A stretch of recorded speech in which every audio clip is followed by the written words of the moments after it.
So good afternoon, ladies and gentlemen. We've just talked about the impact of the very modern phenomenon that is big data. But now I'd like to talk to you about the impact of something as old as the planet itself, the impact of natural resources. I'm going to spend the next 20 minutes telling you why our resources are running out, but how through using recycling and circular integration we can avoid being sucked into the resource-finding rat race. So let's jump straight in and look at why our resources are running out and where we are so far. 3 billion people will join the consumer class over the next 2 decades. And on average, they're going to consume more. Consumers consume products, and products need resources. And these resources are not always finite. This is where we are now, just so you're aware. This is not some obscure, specialized resource that is about to run out. These are everyday resources that we require to produce so much of what we consume in our daily lives. What is going to happen in our resource-constrained future? Let's start with a little taxonomy of resources. Let's break up resources into renewable and non-renewable. Now, in theory, everything is renewable within the lifetime of a universe or two. But we're going to look at it from the perspective of our own lifetimes, that of a human lifetime, which is the definition that the UN also uses. Now, regardless of whether a resource is renewable or not, there are 2 ways of managing it. Either you can manage the yield, or you can use something different in the case of substitution. So let's look first at yield management. Now, yield management is simply replacing, is organizing the consumption of something over time, very simply put. Now, that applies both to renewable and non-renewables. If you take the case of fish stocks, theoretically a very renewable resource, it's only renewable if it's actually there to recover.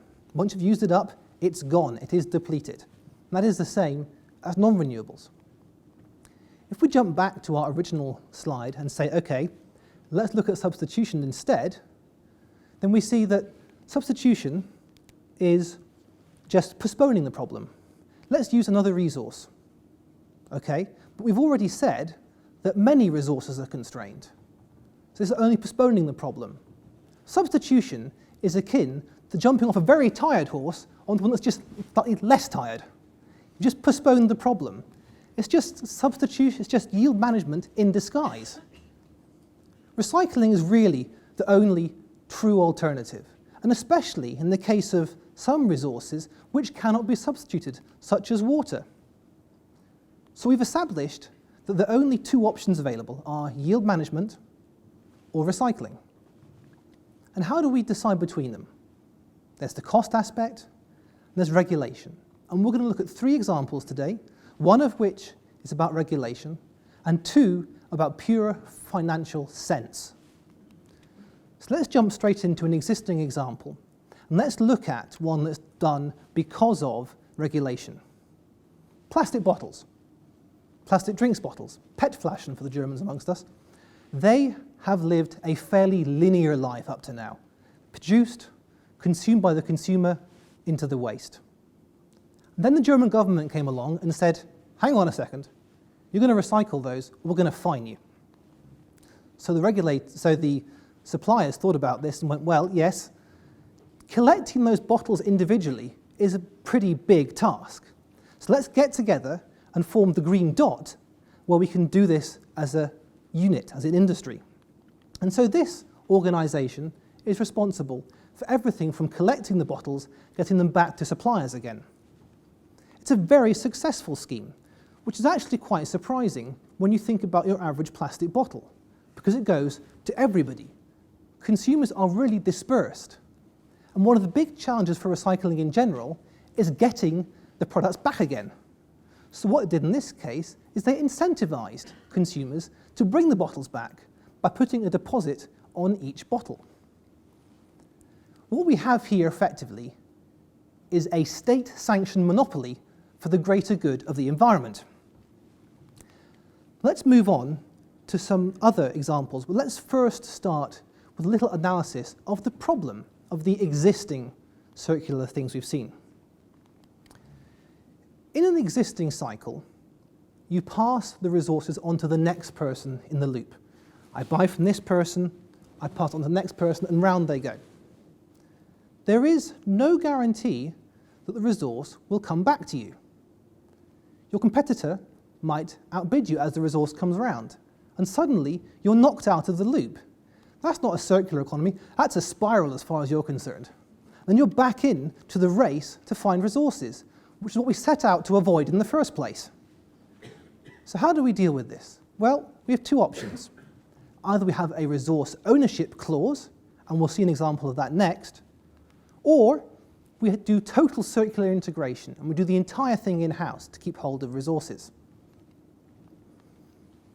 For a power transmission company, the most important resource is its power cables. National Grid is the UK's transmission provider, and it does not buy and sell its cables. It does regular maintenance, and it simply has partnered with Midal Cables to recycle its existing aluminium cables. It doesn't pay for new cables and sell old ones for scrap. It pays Midal for the cost of the energy to convert these old cables into new ones. But it never lets go of the resource. It still owns the cables because this is its most valuable thing. It's aluminium. It doesn't want to let go. So why has National Grid chosen to do this? Well, firstly, demand for aluminium is on a dramatic rise. And secondly, it's quite a volatile commodity. The thing is, recycling is actually really good value from an energy point of view. It's much more efficient. So for National Grid, firstly, it makes pure financial sense to recycle. But secondly, because of the volatility, they want to keep hold of the resource and just pay for that conversion cost and never let go of their most critical resource, the aluminium. So let's move on from looking at it from a user's perspective, where National Grid is the user of the resource, and instead look at it from a producer's perspective. Let's change from selling to renting. Now, this isn't a new idea. Looking at jet engines, for example, this is very common in the airline industry. Most aircraft operators do not own their jet engines. They belong to the aircraft manufacturer, and the airline operator simply rents the power produced by the engine. It's entirely up to the aircraft engine manufacturer how they provide that power, how they do maintenance, when they replace parts, and so forth. Now, this has not been done because of resources up to now. It's been done because the money is in the maintenance, and it's been done because for very high-tech products such as jet engines, there is great value in getting continual feedback about how your product operates. But we're saying this is a good business model to build on. We can secure our resources if we keep hold of something, and we can secure the future of our business in our resource-poor future. So let's shift from selling to renting. And let's do so because actually it's at the nexus of three major trends. Firstly, as we mentioned before, we can avoid resource constraints.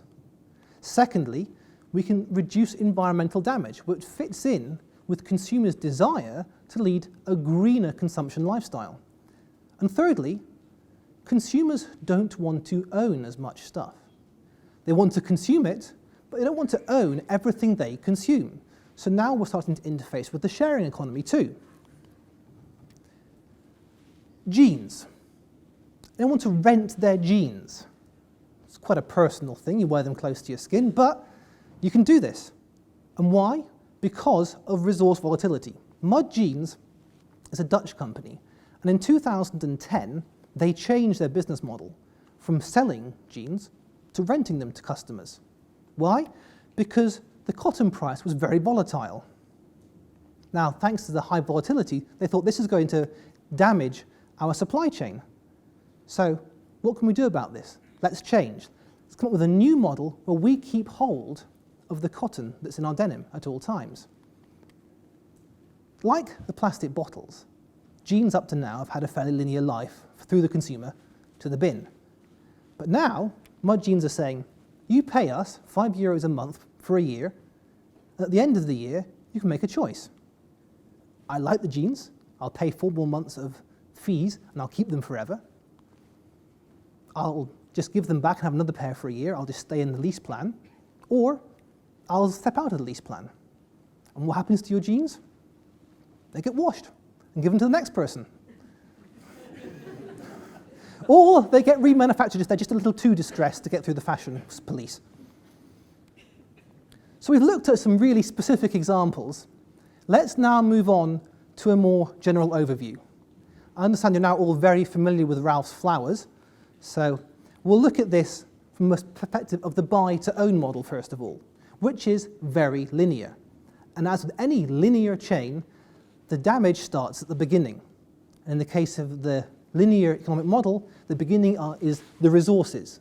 Volatility here is going to screw up all down the chain. And so you have linear logistics. You have linear coordination, horizontal or vertical. And you have, a bottom line, a linear economic model to sell product. And when you think about that, that's quite strange, because you're just offloading your product onto consumers, but also the entire life cycle of the product and all the resources it contains. Do we want to give that away? This model is coming under pressure from all sides. Firstly, technology is advancing so that we can now recycle more materials than before, and we can recycle them more effectively and more efficiently than previously. Environmental concerns and our own personal favourite, resource shortages, are also pushing and challenging this model.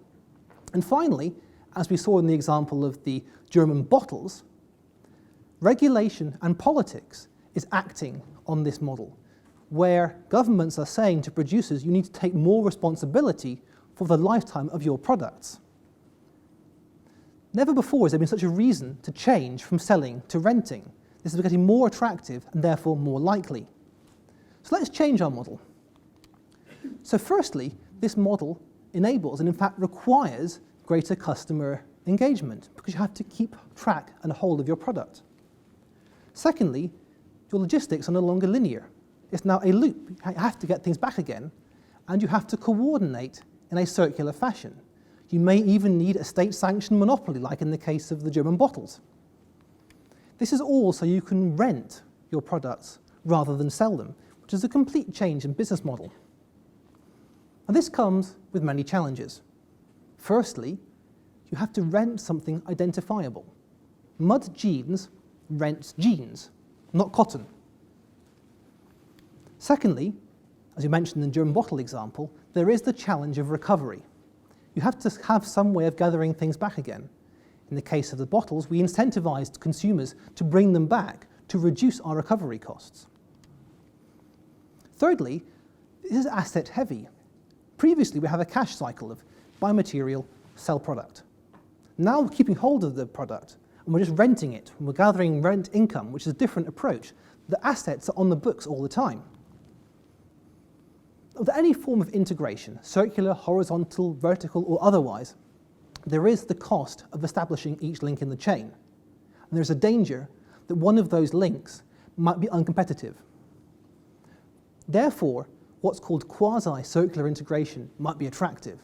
And what that means is that you keep hold of significant, important elements in each stage, like, say, a piece of equipment or a certain bit of know-how, and then give that to your partners in the chain in a very controlled manner.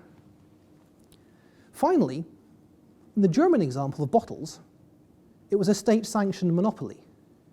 But what if your monopoly isn't state-sanctioned? Who are you to have dominance over a certain resource?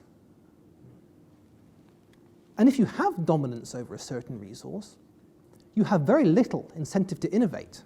But your competitor, who has great difficulty in getting access to this resource, has every reason to innovate. And you may well get sidestepped by someone that finds an alternative way. So, we'd like to bring this to a close now and throw some questions at you make you think about how this maybe affects your business. Firstly, in general, about resources. Are you actually aware of what your critical resources are? And what will you do if they become more limited? Are you ready for this? Are you ready for our resource-poor future? Are you currently involved in recycling? And what would it take to increase that participation? Finally, how can your business move from selling to renting? And that makes it ready for your questions as well.